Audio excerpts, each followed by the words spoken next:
সিরাজগঞ্জ জেলার যমুনা নদীর পাশে অবস্থিত একটি সুন্দর সবুজে ঘেরা গ্রাম। গ্রামটিতে যেন সৌন্দর্যের কোনো কমতি নেই। সেই গ্রামেই বাস করে আমাদের এই গল্পের নায়ক আবির মাহমুদ রাসেল।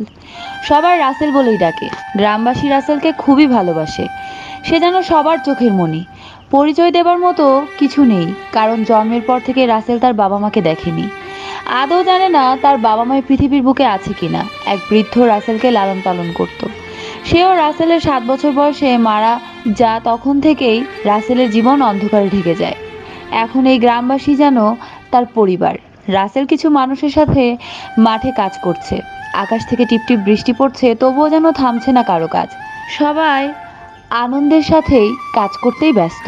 শাওন, এত সময় তো একটু একটু বৃষ্টি পড়তেছিল, তাই কাজ চালিয়ে গেছি, কিন্তু এখন আকাশের যে অবস্থা তাতে মনে হয় না যে কাজ করা সম্ভব হবে।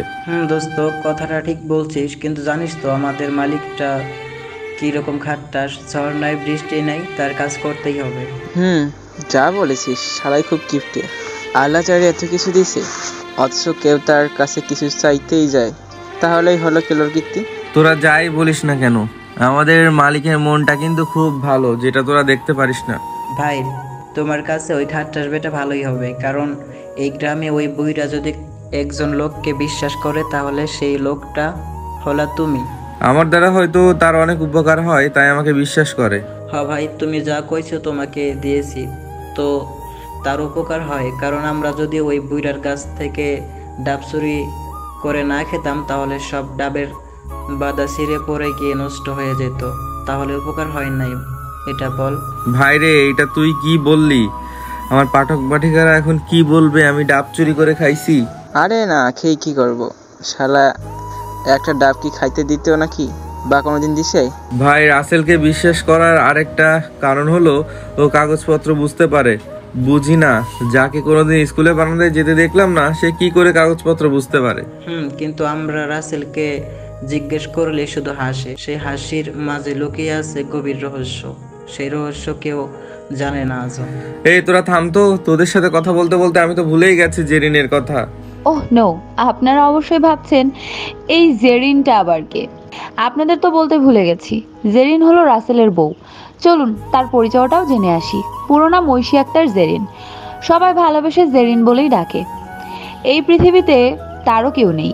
বাবা ছিল 3 বছর হলো মারা গেছে। জেরিনকে রাসেলের হাতে তুলে দিয়ে পাশের গ্রামেই থাকতো। তখন থেকেই জেরিনের পড়াশোনার দায়িত্ব রাসেল নেয়, যেখানে সংসার চালাতে হিমশিম খায়।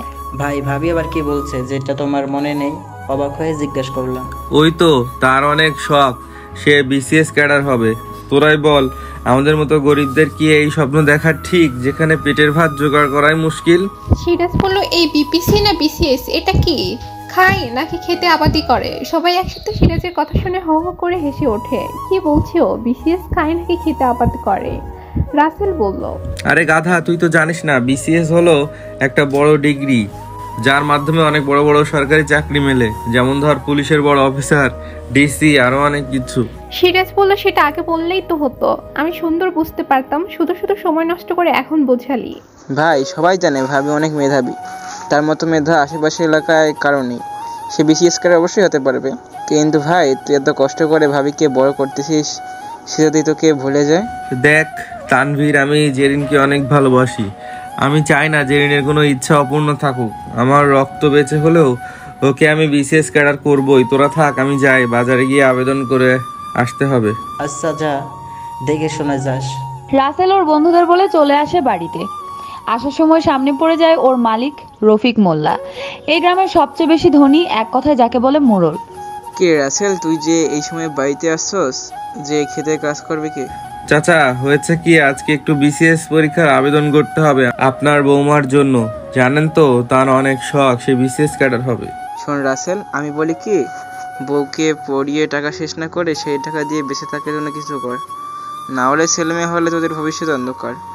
আর যতটা পড়তেছে তাতেই মনে হয় না এমন শিক্ষিত কেউ এই জেলার ভিতরে আছে।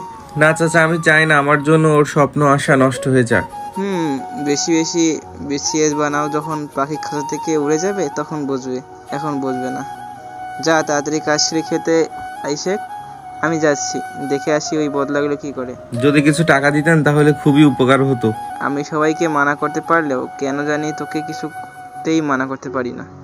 এই নে ধর, কিন্তু মনে রাখিস টাকা অনেক বেশি নিলি। মনে আছে। আসসালামু আলাইকুম চাচা, আসি তাহলে। ওয়ালাইকুম আসসালাম। আইসে বউকে বিসিএস ক্যাডার বানাবে, পেটে ভাত জোটে না সেদিকে কোনো চিন্তা নেই। রাসেল ধীরে বাড়িতে চলে আসে। বাড়িতে এসে দেখতে পায় জেরিন বারান্দায় বসে বসে পড়ছে ছাতা মাথায় দিয়ে। ও বুঝলেন না তো, সে বারান্দায়, তাহলে ছাতা কেন? আসলে বারান্দা দিয়ে পানি পড়ে, টিনের চাল ফুটো হয়ে গেছে। নতুন ঘর দিবে সেই টাকাও যে নেই রাসেলের। যা কামাই করে তাদের সংসার খরচ আর জেরিনের খরচই হয় না। জেরিন, তোমার খুব কষ্ট হয় তাই না আমার এই অভাবের সংসারে থাকতে? আমি এক অভাগা স্বামী যে তোমার কোনো ইচ্ছা পূরণ করতে পারি না। আরে বেটা, একবার শুধু বিসিএসটা শেষ করতে দে, তারপর তোর কপালে লাথি দিয়ে চলে যাব। এখন গেলে আমার খরচ কে দিবে? তাই তোর ভাঙা ঘরে পড়ে আছি। মনে মনে বলল জেরিন। আরে না না, আমার কোনো কষ্ট হচ্ছে না।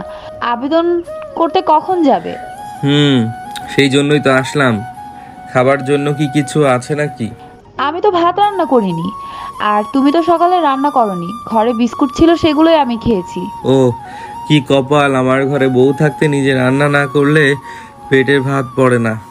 আচ্ছা, আমি তাহলে আগে রান্না করি। না, আজকে আবেদনের শেষ তারিখ। যাও, আগে আবেদন করে এসে রান্না করে খাবে। আচ্ছা ঠিক আছে, আমি এখনই যাচ্ছি। মনের মাঝে হাজারো কষ্টকে মাটি চাপা দিয়ে মুখে একরাশ হাসি এনে উপরের কথাগুলো বলে। রাসেল হাত মুখ ধুয়ে ঘর থেকে প্রয়োজনীয় কাগজপত্র নিয়ে চলে যায় কম্পিউটারের দোকানের উদ্দেশ্যে। সেখানে গিয়ে সকল কার্য শেষ করে জেরিনের জন্য কিছু বিস্কুট কিনে বাসায় চলে আসে। এসে দেখে জেরিন সুন্দর করে ঘুমিয়ে আছে। ঘুমন্ত অবস্থায় খুব সুন্দর লাগছে। ইচ্ছে করছে একটু ছুঁয়ে দিতে, কিন্তু যদি কিছু মনে করে, তাই ইচ্ছেটাকে মাটি চাপা দিয়ে বালিশের পাশে বিস্কুটগুলো রেখে না খেয়ে কাজে চলে যায়। ওইদিকে রফিক মোল্লা খেতে যায়। দূর থেকে দেখতে পায় সবাই কাজ করছে। ধীরে ধীরে কাছে যায়। এই তোরা মন দিয়ে কাজ কর, পেছনে দেখ শালা খাট্টাস বইরে আসতেছে, না জানি রাসেল নেই কি বলে। আরে বেটা, কিছুই বলবে না, কারণ রাসেল রফিক মোল্লার বিশ্বাস অর্জন করতে পেরেছি। সবাই কথা বলছে আর মন দিয়ে কাজ করছে দেখে রফিক মোল্লা পেছন থেকে বলে, কিরে সব বিশেষের দল, কাজ করছিস তো? এত কথা কেন? মন দিয়ে কাজ কর। চাচা বৃষ্টি পড়তেছে, তাও আপনি খেতে আসলেন না, তাও আবার ছাতা ছাড়াই। আমি ছাতা নিয়ে আসি, আর ছাতাটা বৃষ্টিতে ভিজে নষ্ট হয়ে যাক, আমার তো আক্কেল জ্ঞান নেই। সবাই মনে মনে ভাবে, হায়রে শালা কিপটে রে, নিজে ভেজে যাচ্ছে তবুও ছাতা নষ্ট হওয়ার ভয় ব্যবহার করবে না। আচ্ছা সবাই মন দিয়ে ভালো করে কাজ কর, এমনিতেই রাসেল নেই, কাজ কম হবে। বলে রফিক মোল্লা ক্ষেত থেকে অন্য কোথাও চলে যায়। দেখছিস, আমি বলছিলাম কিছু বলবে না। আর এই যদি রাসেল না হয়ে আমাদের মাঝে কেউ হতাম, তাহলে শালার বুইরা কামলার দাম দিত না। ভাই যা বলেছিস, আমার কি মনে হয় জানোস? তোর তো মনে অনেক কিছুই হয়, এখন আবার কি হলো আল্লাহ ভালো জানে। তাও বল শুনি, তোর মনে এখন আবার কি কথা আসলো? আমার মনে হয় রাসেল শিক্ষিত, তা না হলে ও কাগজপত্র কি করে বুঝবে? আর দেখোস মাঝে মাঝে কোথায় যেন চলে যায়, গ্রামে থাকে না।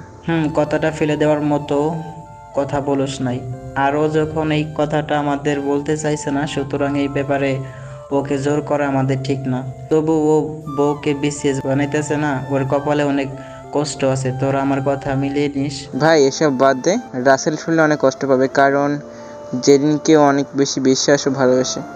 ওরা এইভাবে আরো অনেক রকমের কথা বলছে আর কাজ করছে, তখন রাসেল এসে যায়। কিরে সবাই এত কি কথা বলতেছো শুনি? আর বুইড়া বেটা ঈশা কি বলে গেছে? আরে তেমন কিছু না, তোর সাথে ওই খাট্টাস বেটার দেখা হয়েছিল নাকি যাওয়ার সময়? রে, দেখা হয়েছিল। কেন এখানে এসে আবার কিছু বলেছে নাকি? আরে বেটা, ও তোকে কিছু বলবে না, সেটাই তুই ভালো করে জানিস। আচ্ছা তাড়াতাড়ি কাজ কর, আর ঘন্টা খানেক কাজ করলেই সময় শেষ হয়ে যাবে। এভাবে নানান কথা বলে এই কাজ শেষ করে সবাই, তারপর যার যার বাড়িতে চলে আসে। রাসেল বাড়িতে এসে দেখে জেরিন আনমনে কিছু একটা ভাবছে। রাসেল যে বাড়িতে এসেছে সেদিকে তার কোনো খেয়ালই নেই। এই জেরিন কি এত ভাবতেছো শুনি? আমি সেই কখন থেকে দেখতেছি তুমি কি যেন চিন্তা করতেছো। ভাবতেছি আমার তো কিছুদিন পরে ঢাকায় যেতে হবে পরীক্ষা দিতে। যাবে তো, কি হয়েছে? এটা নিয়ে এত ভাবার কি আছে? ভাবার কিছু নেই মানে? আমার তো কোনো ভালো কাপড় চোপড় নেই, কি পরে আমি পরীক্ষা দিতে যাব? ওইখানে কত নামি দামি লোক থাকবে। ও, ওটা তো আমি ভেবে দেখিনি। আসলেই তো জেরিন ঠিক কথাই বলেছে, তার তো কোনো ভালো ড্রেস নেই। আচ্ছা তুমি চিন্তা করো না, আমি তোমার পরীক্ষার আগে ঠিকই নতুন ড্রেস এনে দেবো। সত্যি বলছো? খুশিতে দৌড়ে এসে রাসেলকে জড়িয়ে ধরে। রাসেলের খুব ভালো লাগছে। ইস, এভাবে যদি মন থেকে জড়িয়ে ধরতো তাহলে কতই না ভালো হতো। এখন তো খুশিতে আত্মহারা হয়ে জড়িয়ে ধরেছে। জেরিন বুঝতে পারে সে খুশিতে আত্মহারা হয়ে রাসেলকে জড়িয়ে ধরেছে, তাই লজ্জা পেয়ে দৌড়ে রুমে চলে যায়। রুমে গিয়ে মনে মনে, ছি জেরিন ছি, তুই যাকে মন থেকে স্বামী হিসেবে মানতে পারিস না তাকে জড়িয়ে ধরলি, কি করে পারলি এটা করতে? এদিকে রাসেল তো সেই খুশি, কেননা ইচ্ছাকৃতভাবে না হলেও জেরিন তাকে তো জড়িয়ে ধরেছে, এটাই তার কাছে অনেক। রাসেল ধীরে ধীরে রুমে যায়। জেরিন, আমি তো মাত্র কাজ থেকে আসলাম, সকাল থেকে কিছুই খাইনি, খুবই কষ্ট হচ্ছে। এখন ভাত রান্না করার শক্তিটুকুও নেই, তাই বলি কি তুমি যদি একটু ভাত রান্না করতে। শোনো, তোমার বাড়িতে আমি কাজ করার জন্য কাজের মেয়ে হয়ে আসিনি যে আমি রান্না করব। জেরিনের কথা শুনে রাসেলের অনেক কষ্ট হয়, কিছুতেই বলতে পারে না, কারণ জেরিনের বাবা যে আশা করে জেরিনকে ওর হাতে তুলে দিয়েছে। দেখো, আমি তো প্রতিদিন রান্না করি, তোমাকে বলি না। আজকে আমার খুবই কষ্ট হচ্ছে তাই তোমাকে বলছি, আর তুমি আমার ঘরের বউ, তাহলে কাজ করলে কাজের মেয়ে হয়ে যাবে? এত কিছু আমি জানি না, আমি কোনো কাজ করতে পারবো না, ব্যাস এটাই আমার শেষ কথা বলেই বিছানায় শুয়ে পড়ে অন্যদিকে মুখ করে। কি মেয়ে দেখেছেন, স্বামীর ঘরে কাজ করলে নাকি কাজের মেয়ে হয়ে যাবে। বেচারা রাসেল আর কি করবে, অমনি কষ্ট করে ভাত রান্না করে, তখনই বাইরে থেকে কেউ ডাক দেয়। এই রাসেল, কোথায় তুই? বাড়িতে আছিস নাকি? হ্যাঁ শাওন, আমি রান্না করতেছি, তুই ভেতরে আয়। শাওন রাসেলের কথা শুনে বাড়ির ভেতরে চলে আসে, এসে দেখে যে রাসেল সত্যিই ভাত রান্না করছে। ভাই দেখ, আমি প্রতিদিন দেখি তুই রান্না করিস, কেন রে? ভাবি কি রান্নাটাও করতে পারে না? ঘরেতে বউ আমাদেরও আছে, তো আমি তো রান্না করি না? শাওন আসতে বল, জেরিন শুনে কষ্ট পাবে। আর জানিসই তো সামনে ওর পরীক্ষা, তাই আমি কোনো কাজ করতে দেই না। শোন, আমাকে বোঝাতে আসিস না, আমি কোনো দুধের শিশু না যে আমি এসব বুঝবো না। আচ্ছা, এইসব কথা বাদ দিয়ে যে জন্য এসেছি সেইটা আগে বল। ও হ্যাঁ, আসল কথা তো বলাই হয়নি। একটা ওয়ারিং এর কাজ করতে যেতে হবে। আমি আর তানবি ঠিক করছি, তুই ছাড়া তো আর কাজ হবে না, হাজার হলেও ওস্তাদ বলে কথা। যা শালা, আমি আবার ওস্তাদ হলাম কবে থেকে? আচ্ছা তুই যা, আমি রান্না শেষ করে ভাত খেয়ে আসি, সেই সকাল থেকে কিছু খাইনি। ভাই তোর খাইতে হবে না, একদিন দেখবি না খেয়ে থেকে মরে পড়ে থাকবি, আর এখন খেয়ে কি করবি? তাছাড়া বরং মাগরিবের আজান হলেই খাইস, রোজাও হয়ে যাবে। সেটা তুই মানুষ, সকাল থেকে কিছু খাসনি? ভাই চুপ করে যা তো, ভালো লাগছে না কিন্তু এইসব আমার। আমি আসতেছি, খেয়ে দে। তুই তানভীরকে নিয়ে ব্রিজের কাছে দাঁড়িয়ে থাক। শাওন চলে যায় আর কিছু না বলে, কারণ জানে রাসেলকে কিছু বলেও কোনো লাভ নেই, কারো কথাই শুনবে না। তা না হলে বোকার মতো কেউ টাকা খরচ করে বউকে পড়াশোনা করায় নাকি, যে বউ তাকে দেখতেই পারে না। রাসেল ভাত রান্না শেষ করে রুমে নিয়ে আসে। জেরিন উঠে খেয়ে নাও, আমি আবার একটু কাজে যাব। এই কাজটা করে যদি কিছু টাকা পাওয়া যায় তাহলে তোমার একটা নতুন ড্রেস কিনতে পারবো।